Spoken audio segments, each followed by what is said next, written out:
Mi esposa pensó que podía engañarme y luego quedarse con todo. Pero lo que no sabía era que yo ya lo sabía todo. Y cada sonrisa suya solo aceleraba mi plan. El día del juicio, cuando creyó que había ganado, le entregué el documento que cambió su destino. Carlos Mendoza nunca sospechó que el amor de su vida también sería quien lo empujaría al límite. 10 años de matrimonio no se borran fácil. Tampoco los sacrificios, jornadas dobles como arquitecto independiente, tardes enteras esperando a que Verónica regresara del hospital, y domingos con su hijo Emiliano preguntando por qué mamá ya no cenaba con ellos. Vivían en San Pedro, Monterrey, una zona tranquila donde nada parecía fuera de lugar. Pero Carlos empezó a notar los silencios, las excusas sin peso, las nuevas rutinas. Hoy me quedo a cubrir otra guardia, decía Verónica, mientras apagaba el celular para no molestar a los pacientes. Al principio, Carlos no quiso ver lo obvio. Uno no destruye su familia por un presentimiento. Pero el presentimiento creció. El primer golpe no vino por lo que vio, sino por lo que sintió. Un día, al abrazarla, notó un perfume distinto. No era el suyo, ni uno comprado por él. Era otra esencia, más fuerte, más cara. No dijo nada. Esa noche, mientras ella dormía, él permaneció en vela, con los ojos fijos en el techo, repasando mentalmente cada gesto, cada frase, cada risa reciente. Todo encajaba de forma inquietante. A la mañana siguiente, Carlos llamó a un viejo amigo de la universidad, Mario, experto en sistemas. Le pidió un favor que le costó decir en voz alta: instalar un software espía en el teléfono de su esposa. Mario no preguntó nada, solo dijo: «Tú sabrás por qué lo haces». En menos de una semana, Carlos ya recibía en su correo los registros de llamadas, ubicaciones, mensajes. No tardó en aparecer el nombre que no quería ver: Dr. Salas. Un médico del mismo hospital, casado, 2 hijos, rostro amable según el perfil público. Lo que siguió fue una colección de mensajes que desmentían toda la imagen que Verónica había construido durante años. «Te extraño en mi cama. ¿Vas a venir esta noche? ¿O tu esposo sigue sospechando?» Carlos no lloró, no gritó, no la enfrentó, guardó todo, archivó mensajes, hizo capturas de pantalla, descargó ubicaciones, habló con un abogado en secreto y comenzó a prepararse. No por rencor, por dignidad. Durante semanas jugó el papel del esposo ingenuo. La abrazó cuando regresaba tarde. Le llevó flores un viernes cualquiera. Organizó una cena familiar y le preguntó si quería tomarse unas vacaciones con Emiliano. Ella lo miró confundida, casi molesta. «No tengo tiempo para eso», respondió, sin saber que cada palabra suya estaba cavando su propio abismo. Una tarde, mientras Carlos preparaba un bocadillo para su hijo, Verónica soltó la bomba con una naturalidad aterradora. «He estado pensando en que necesitamos un tiempo. Quiero pedir el divorcio, no por otra persona, sino por mí. Siento que me estoy ahogando en esta vida». Carlos la escuchó sin interrumpirla. Cuando terminó, solo preguntó: «¿Ya lo hablaste con el Dr. Salas?» El rostro de Verónica se congeló. No dijo nada. Se levantó de la mesa y se encerró en el baño. Carlos sonrió. Ya no había nada que discutir, solo esperar el momento justo para dar el siguiente paso. Lo que ella no sabía era que, mientras ella planeaba escaparse con su amante, él ya había escrito su propia versión del final, y no incluía ruegos, lágrimas, ni reconciliaciones. Solo justicia. La decisión de Carlos no fue impulsiva. Nunca lo fue. Cada paso que dio después de aquella noche estaba calculado con la precisión de un arquitecto que conoce su terreno antes de construir. Verónica pensó que lo tenía en la palma de la mano, que él se quedaría inmóvil, atado por el miedo a perderla. Pero lo que ella no sabía era que él ya no la temía. La estaba observando, mientras Verónica comenzaba a comportarse como si el divorcio fuera una liberación gloriosa. Carlos se volvía más meticuloso. Su abogado, un hombre discreto con décadas de experiencia en casos de infidelidad, le aconsejó no mostrar cartas hasta tener todas las pruebas alineadas. No queremos escándalo, Carlos. Queremos una sentencia favorable. Con su ayuda, Carlos abrió discretamente una nueva cuenta bancaria, redireccionó su nómina y comenzó a retirar pequeñas cantidades de la cuenta conjunta, asegurándose de no levantar sospechas. Vendió un terreno en Allende, que tenía desde joven, lo que le dio liquidez suficiente para lo que venía. También contrató a una investigadora privada, Diana, una ex policía que conocía bien el lenguaje del engaño. Ella confirmó en apenas 10 días lo que Carlos ya sabía, que Verónica no solo tenía un romance con su jefe, sino que lo había llevado al departamento que compartían cuando Carlos salía con Emiliano los fines de semana. Había cámaras, fotografías, grabaciones, todo legal, todo nítido. Pero Carlos no se detuvo ahí. Reunió también pruebas financieras, rastros de transferencias de Verónica a cuentas personales, compras de hotel con nombres falsos, pagos de cenas para dos en fechas en las que ella decía estar de guardia. Cuando su abogado vio el expediente, solo dijo: «Con esto, te van a entregar la custodia completa y hasta el perro, si lo tuvieran». Carlos sabía que había una línea muy delgada entre la justicia y la venganza, pero él no quería destruirla. Solo quería demostrarle que él también sabía jugar, que no todos los hombres se arrodillan cuando los traicionan. Algunos se levantan en silencio y reconstruyen desde las ruinas. El momento clave llegó cuando Verónica le pidió formalmente que firmara los papeles del divorcio. Se los entregó en una carpeta azul, sin emoción. «Ya hablé con un abogado. No quiero pelear, solo quiero separarnos en paz», dijo. Carlos los revisó. Ella quería quedarse con el departamento, con la camioneta, y pretendía una pensión temporal para mantener su estilo de vida, mientras se adaptaba.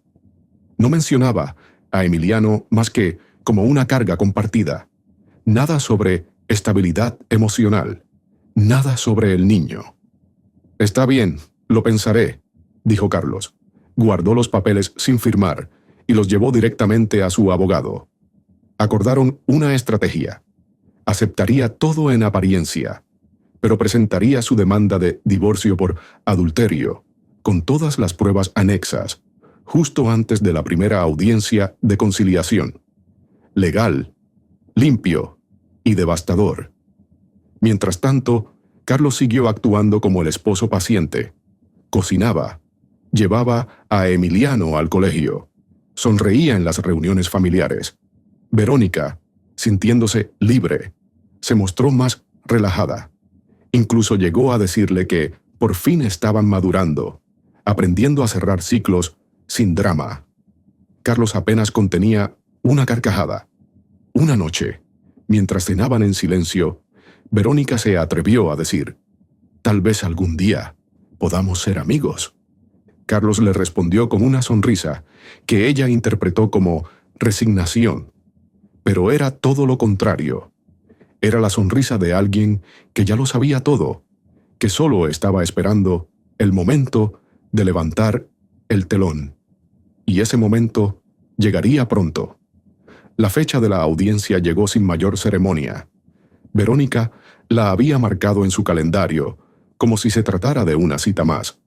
Iba segura, relajada, incluso optimista. Creía que el proceso sería rápido, que Carlos firmaría en silencio y aceptaría lo que ella proponía. Nunca imaginó que esa mañana sería el principio de su caída. Carlos la vio llegar a los juzgados con la misma actitud de superioridad que había adoptado en los últimos meses. Saludó al secretario con una sonrisa. Pasó junto a él sin mirarlo. «¿Listo para cerrar este capítulo?», le dijo con tono casual. Carlos solo asintió, sin mostrar emoción. La conciliadora abrió la sesión con su discurso habitual. Les pidió hablar con respeto, buscar acuerdos por el bien del menor. Verónica fue la primera en hablar. Su voz sonaba calmada. «Queremos una separación amistosa. Ambos sabemos que esto ya no funciona y preferimos evitar conflictos». Carlos levantó la mano y pidió la palabra. Abrió un sobre manila que tenía frente a él y sacó una carpeta. «Señoría, con respeto, yo tengo otra versión de esta historia». Colocó sobre la mesa documentos, fotografías, extractos bancarios, capturas de mensajes, todo perfectamente ordenado, con fechas y nombres. El ambiente cambió de inmediato. Verónica palideció al ver los papeles. Intentó interrumpir, pero la conciliadora la detuvo. «La parte demandante tiene derecho a presentar evidencia». Carlos continuó. «Durante más de un año, mi esposa mantuvo una relación extramarital con su jefe. Utilizó nuestro hogar para encuentros íntimos. Usó fondos de nuestra cuenta común para financiar viajes y gastos personales ligados a esa relación. He adjuntado pruebas que lo corroboran. Por respeto a nuestra hija Emiliano, no diré más». Verónica trató de reírse. «Y ahora resulta que me espías. ¿Ese es tu plan? ¿Montar un drama para evitar firmar?». Carlos no respondió. El abogado que lo acompañaba se limitó a decir: «Estamos solicitando la custodia completa del menor, la división de bienes ajustada a las pruebas de infidelidad y la exclusión de cualquier pensión compensatoria. Mi cliente está dispuesto a hacerse cargo total de los gastos del niño, pero no financiará el nuevo estilo de vida de su exesposa». La conciliadora pidió un receso. Verónica salió furiosa. Carlos, en cambio, se quedó sentado, sin moverse. La vio de reojo hacer una llamada. Imaginó que sería al doctor Salas. Tal vez para advertirle, tal vez para gritarle que todo se había venido abajo. Afuera, mientras caminaban por el pasillo del juzgado, ella lo confrontó. «¿De verdad te vas a hundir conmigo por rencor? Después de todo lo que fuimos». Carlos la miró por fin. «No es rencor, es memoria. Tú decidiste traicionar. Yo decidí recordar y proteger a nuestro hijo de tu doble vida». Verónica quiso decir algo más, pero no encontró palabras. Estaba acorralada, no por las pruebas, sino por la certeza de que nunca lo había conocido realmente. Siempre lo vio como el hombre predecible, el que cede, el que acepta. Y ahora descubría que ese hombre también sabía cuándo hablar y cuándo destruir, en silencio. El abogado de Verónica pidió una prórroga. Necesitaban revisar los términos. Carlos no se opuso. Sabía que eso era solo una forma de ganar tiempo. Nada iba a cambiar los hechos. La verdad ya estaba sobre la mesa. Esa noche, Verónica no regresó al departamento. Carlos tampoco esperaba que lo hiciera. En su lugar, se sentó con Emiliano. Jugaron cartas, comieron pizza y rieron como no lo hacían hace tiempo. El niño le preguntó: «¿Mamá se va a quedar a dormir con su amiga otra vez?». Carlos lo abrazó. «Mamá va a quedarse en otro lugar por un tiempo, pero tú y yo vamos a estar bien. Siempre vamos a estar bien». En su celular, un mensaje del abogado decía: «Mañana firmamos el acuerdo. Ella no peleará. Sabe que no tiene cómo ganar». Carlos apagó el teléfono y cerró los ojos. No por cansancio, sino por alivio. La guerra había terminado, y él no solo había sobrevivido, había ganado. El acuerdo se firmó en menos de 10 minutos. Verónica llegó acompañada de una abogada joven, nerviosa, que no podía sostener la mirada de Carlos. Su clienta había cedido en todo: custodia total para él, renuncia a la pensión compensatoria y salida inmediata del domicilio conyugal. No por dignidad, sino porque sabía que cualquier intento de pelear solo sacaría a la luz más detalles que le convenía mantener enterrados. Carlos no festejó, solo firmó y se marchó. En la recepción del juzgado, se cruzó con el doctor Salas. Un encuentro breve, suficiente. El médico lo saludó con una expresión que intentaba ser altiva, pero su mirada traicionaba incomodidad. Carlos lo ignoró. No valía la pena dirigirle una palabra a quien había contribuido a deshacer una familia con la misma indiferencia con la que se receta un antibiótico. Durante las primeras semanas después del divorcio, Verónica intentó mantener contacto con Emiliano, pero el niño no mostraba entusiasmo. No entendía del todo lo que había pasado, pero sí había sentido el abandono, las ausencias, las noches en las que su madre no llegaba a casa, incluso antes de que se separaran. Carlos no le hablaba mal de ella, pero tampoco la justificaba. ¿Por qué ya no vivimos los tres juntos?, preguntó una noche. Carlos se arrodilló frente a él y le respondió con la verdad, medida y clara. A veces, los adultos toman decisiones que lastiman sin darse cuenta. Pero tú no tienes la culpa de nada. Mamá y yo ya no somos pareja, pero los dos te queremos. Aunque ahora, tú y yo vamos a hacer equipo. Emiliano asintió, con esa mezcla de inocencia y entendimiento que tienen los niños que han madurado antes de tiempo. Verónica se mudó a un pequeño departamento en Guadalupe. Sus amigas comenzaron a distanciarse. La historia del juicio, las pruebas, los detalles incómodos, todo había corrido como pólvora entre los conocidos. La imagen que ella había construido con tanto cuidado durante años se resquebrajó en cuestión de semanas. El doctor Salas fue suspendido temporalmente por el hospital tras una denuncia anónima por conducta inapropiada. Su esposa solicitó el divorcio días después, exigiendo el 60% de los bienes. Al parecer, Verónica no fue la única. Carlos, por su parte, se enfocó en su hijo y en su trabajo. Retomó proyectos personales que había postergado durante años.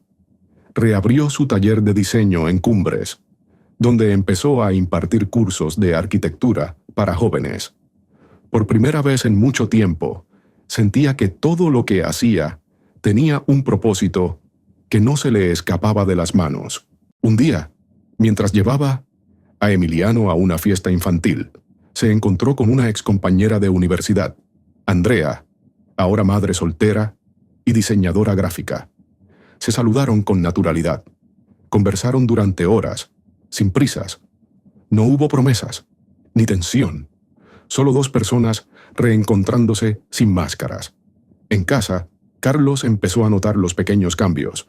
Dormía mejor, reía más. Emiliano parecía más tranquilo, más centrado. La rutina dejó de sentirse como una carga y se volvió parte de una nueva vida que, aunque no era perfecta, era real. Y eso bastaba. De Verónica supo poco, solo que cambió 3 veces de trabajo en un año, que su relación con el doctor terminó antes de los 6 meses, y que ahora intentaba rehacer su vida en silencio. Carlos no le deseaba mal, simplemente había dejado de desearle cualquier cosa. Una tarde, mientras recogía a Emiliano del colegio, una de las maestras le entregó un dibujo. Un árbol con 3 figuras al pie. ¿Quiénes son?, preguntó Carlos. Ese soy yo, y tú, y la de en medio es mamá, pero ya está caminando hacia otro árbol, respondió Emiliano con naturalidad. Y eso está bien, añadió. Carlos lo miró y sonrió. Sí, hijo. ¿Está bien? Todos tenemos derecho a encontrar nuestro lugar, incluso si ya no es el mismo que antes. Y con esa certeza, siguió caminando de la mano de su hijo, sabiendo que, aunque el pasado no se puede cambiar, el futuro todavía estaba en sus manos. El tiempo no borra todo, pero enseña a ver las cosas con otra perspectiva. Para Carlos, la traición de Verónica dejó heridas, pero también fue el punto de partida hacia una versión de sí mismo que había estado ignorando durante años. Ya no era el esposo que aguantaba por amor, ni el padre que se sacrificaba en silencio. Era un hombre que había elegido dignidad sobre sumisión. Verónica intentó reinsertarse en su círculo social, pero la verdad tiene la costumbre de seguir a quien la ignora. Algunos amigos comunes le dieron la espalda, otros simplemente dejaron de llamarla. Su historia se convirtió en advertencia más que en escándalo. Como una vida cómoda se puede derrumbar por querer más sin cuidar lo que ya se tiene. Con Emiliano, Carlos fue paciente. Lo llevó a terapia infantil sin decirle que era por culpa de mamá. Solo le explicó que a veces hablar con alguien ayuda a ordenar lo que sentimos por dentro. El niño, con su madurez precoz, encontró en esos espacios una forma de entender que los adultos también se equivocan, pero eso no significa que dejen de amar. Una tarde, durante una de las visitas acordadas, Verónica le preguntó a Carlos si podían hablar a solas. Él aceptó. Se sentaron en un parque cerca del punto de encuentro. Ella tardó en hablar. Sé que no tengo derecho a pedir nada, pero quería decirte que me equivoqué en todo. No solo por la traición, sino por no darme cuenta de lo que tenía hasta que lo perdí. Carlos la escuchó sin interrumpirla. Ya no sentía rabia, ni tristeza, solo distancia. No emocional, sino moral. Habían tomado caminos opuestos. No te deseo mal, Verónica. Tampoco quiero arrastrar esto el resto de mi vida. Pero quiero que sepas algo. No te dejé porque me engañaste. Te dejé porque dejaste de respetarme mucho antes de eso. Ella asintió, con los ojos húmedos. ¿Crees que Emiliano algún día me perdone del todo? Carlos no respondió de inmediato. Miró hacia el arenero donde su hijo jugaba con otros niños. Los hijos perdonan más fácil que los adultos, pero no olvidan cómo los hiciste sentir. Si de verdad quieres que te perdone, empieza por ser la madre que él necesita ahora, no la que él recuerda de antes. Después de eso, no volvieron a hablar más allá de lo estrictamente necesario. Cada uno siguió su vida. Carlos reconstruyó la suya con pasos firmes. No buscaba otra pareja desesperadamente. Sabía que el amor no se exige ni se improvisa. Si llegaba, llegaría como debe ser, sin mentiras, sin máscaras, sin culpas. Un año después del divorcio, Carlos fue invitado a dar una charla en una universidad local sobre arquitectura y resiliencia. Durante su exposición, mencionó cómo los cimientos más fuertes se prueban en las tormentas. En la vida, como en la construcción, lo que no se cuida desde el principio termina colapsando, tarde o temprano. Y no importa cuánto inviertas en acabados, si el alma del proyecto está podrida, todo se viene abajo. El auditorio aplaudió. Algunos sabían que hablaba más allá de planos y estructuras. Sabían que hablaba desde la experiencia. Esa noche, Carlos llegó a casa y encontró a Emiliano dormido en el sofá, con un libro en el pecho. Lo cargó en brazos y lo llevó a su cama. Antes de apagar la luz, el niño murmuró medio dormido: «Gracias por quedarte, papá». Carlos no respondió. Solo le dio un beso en la frente y cerró la puerta despacio. En ese instante, entendió que había ganado más que un juicio, más que una revancha. Había ganado paz, había ganado respeto, había ganado el derecho a caminar sin agachar la cabeza. Y eso, para él, valía más que cualquier venganza.